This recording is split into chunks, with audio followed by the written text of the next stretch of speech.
Todos dançamos em círculos. Por José Maurício Guimarães. O mundo se extingue para voltar a criar-se. A eterna ampulheta da existência será sempre virada cada vez e nós com ela. Estamos dançando em círculos. Para entendermos o que acontece hoje, nada melhor do que uma boa olhada na história.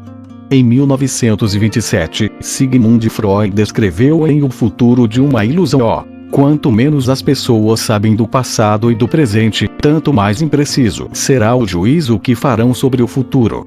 Não invento nada do que escrevo. Busco informações nos meus estudos e, para este artigo, reli parte dessas fontes que considero confiáveis e cito. Permitam-me dispensar o rigor bibliográfico. 1. L'Election du Pape Jean XXII. Revue d'Histoire de l'Église de France de Guillaume Mulat, 1910. 2. Atrás das portas fechadas. Uma história das eleições papais de Frederick J. Baumgartner, 2003. 3. Dicionário Oxford dos Papas, de John Norman Davidson Kelly, 1986. 4. The Beginnings of Modern Europe, 1250-1450, de Ephraim Emerson, 1917. 5. Bonifácio VIII em Process. Articles d'Accusation et Depositions Justemolins, editado por Jean Coste, 1995. 6. The Catholic Encyclopedia. http://www.nevadvent.org/catem/. Por volta de 1309, o Papa Clemente V transferiu a sede da Igreja para a França e fixou sua residência no mosteiro dominicano de Avignon. Poucos católicos sabem que o episódio de Avignon durou mais de 70 anos. Nesse período foram papas Clemente V, João XXII, Bento XXI, Clemente VI, Inocêncio VI, Urbano V e Gregório XI. Vale a pena lembrar que naquela época não se falava em Vaticano, pois essa denominação, como cidade-estado, deve-se a Benito Mussolini, que assinou com o cardeal Pietro Gasparri o Tratado de Latrão em 1929. Só a partir dessa data é que a Itália reconheceu a soberania da Santa Sé no Vaticano, declarado Estado soberano, neutro e inviolável. A palavra Vaticano vem da mitologia, as entidades pagãs, vaticinium deuses da predição e do oráculo, e nome de uma das 7 colinas de Roma onde se reuniam magos, feiticeiros e o circo de Nero. Voltemos às vacas frias do século XIV. Avignon, então sede da Igreja, permaneceu como área e jurisdição de Nápoles até 1348, quando outro Papa, Clemente VI, comprou o território de Joana I de Nápoles por 80.000 florins de ouro. Os católicos daquele tempo, e mesmo os de hoje, não imaginavam o que representassem esses 80.000 florins de ouro, nem como a Igreja amealhou essa fortuna. Se fosse hoje, a internet e o Google esclareceriam tudo e os franceses sairiam às ruas para protestar. Mas naquele tempo só os nobres e o clero sabiam ler. As notícias andavam a cavalo, levavam meses para irem de um lugar a outro. Os católicos de hoje, atentos que estão à fé e ao noticiário internacional, devem estar se perguntando sobre esses arranjos entre a Igreja e a França durante as gestões dos pontífices Clementes de um lado e os reis da França de outro. Vamos aos fatos. Em 1304, o Papa Bento XI, os cardeais organizaram um conclave. Entre 13 de julho daquele ano e 5 de junho de 1305, portanto, quase um ano ficaram trancafiados para eleger novo Papa. Participaram desse conciliábulo 15 cardeais, divididos em 2 facções: os pró-franceses e os bonifacianos, que desejavam manter a tradição de um Papa italiano. A ala pró-franceses tinha 5 cardeais e o partido maior, os bonifacianos, 10 eleitores. Durante os primeiros meses, os dois lados votaram por seus líderes, mas brigas internas provocaram subdivisões e o desespero tomou conta do ambiente. O cardeal Raymond Bertrand de Got, favorito da França e arcebispo de Bordeaux, queria exatamente isso: divisões e desespero. Nascido numa comuna francesa da Aquitaine, Raymond era filho do cardeal francês Bernard de Got, senhor de Villandraud, família habituada à violência, cheios de astúcia e empáfia. Raymond era amigo de infância do rei Filipe IV.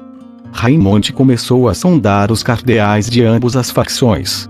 Jogou uns contra os outros e manteve-se à margem do processo eleitoral fingindo ter se tornado bonifaciano. Com a falsa aparência de conciliador, atraiu a atenção dos italianos mais velhos para o discurso francês. O rei Filipe IV, por sua vez, nutria intenções urgentes no sentido de eleger um papa não italiano. O antecessor, Bento XI, foi o italiano Niccolò Boccasini, era de Treviso na Perúsia. Antes dele, Benedetto Gaetani, Bonifácio VIII, nascido em Enagni, a sudeste de Roma. Antes ainda, foram papas os italianíssimos Pietro Anghieri, Celestino V, nascido de modestos camponeses do Monte Morrone, no centro da Itália, Girolamo Mazzei, Nicolau IV, de Ascoli, comuna italiana da Puglia. Antes ainda, Giacomo Savelli, Honório IV, pertencente a uma família romana, e assim por diante até o longínquo Clemente I, judeu italiano nascido em Roma, no ano 35 da era cristã. Chega de papas italianos, pensava Filipe IV. Esse Filipe IV, vocês já imaginam quem ele era? Sim, meus caros Watsons. Era aquele Filipe, bem conhecemos pela alcunha de Filipe, o Belo. E foi assim que Raimond Bertrand de Got se tornou Papa Clemente V. A demora de quase um ano nesse conclave deveu-se às muitas movimentações havidas na Europa católica para que uma enorme soma de riquezas em ouro fosse transferida da França para os porões da Catedral de Perugia, onde se realizava o conclave. Elejam o meu amigo Raimond Bertrand. Era a ordem de Filipe. Os bonifacianos, assim como outros renitentes, foram comprados e ainda sobrou muito ouro para serenar bispos e cardeais de outras partes do continente e posteriormente comprar a Villon de Joana I por 80.000 florins de ouro. Simples assim.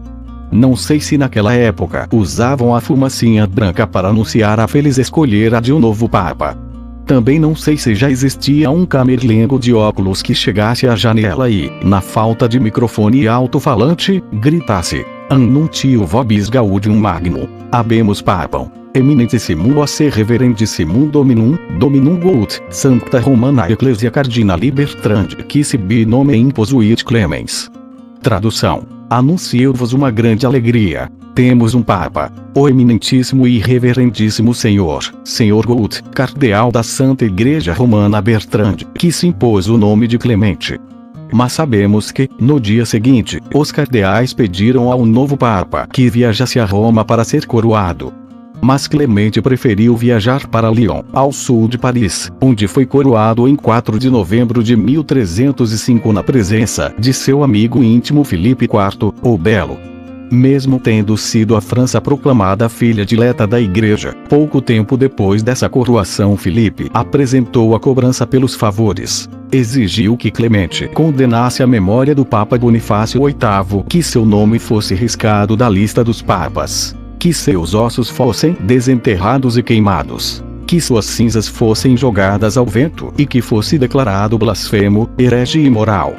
Entre outras coisas, Filipe e o papado de Avignon não podiam conviver com o fantasma do vetusto Bonifácio VIII, autor dos cânones regulares, obra jurídica reconhecida até hoje na análise formal de leis eclesiásticas. Bonifácio VIII também fundara a Universidade La Sapienza de Roma. Todo esse conhecimento incomodava aos que usurpavam o trono de São Pedro. Não são poucos os comentaristas que deduzem daquela transferência de ouro da França para a Catedral de Perugia o motivo das penúrias financeiras em que Filipe se viu envolvido. Foi obrigado a desvalorizar várias vezes a moeda e recrudesceu a perseguição aos judeus para tomar-lhes os bens. Finalmente, sob o pretexto de financiar guerras, Filipe recorreu a empréstimos junto aos templários e tornou-se devedor de uma quantia que jamais poderia quitar.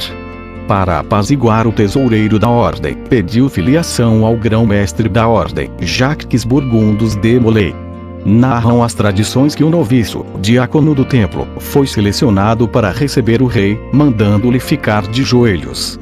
Assim que Filipe fez a genuflexão, o jovem diácono simplesmente deu-lhe as costas e informou que seu pedido de admissão na ordem fora negado pelo grão-mestre.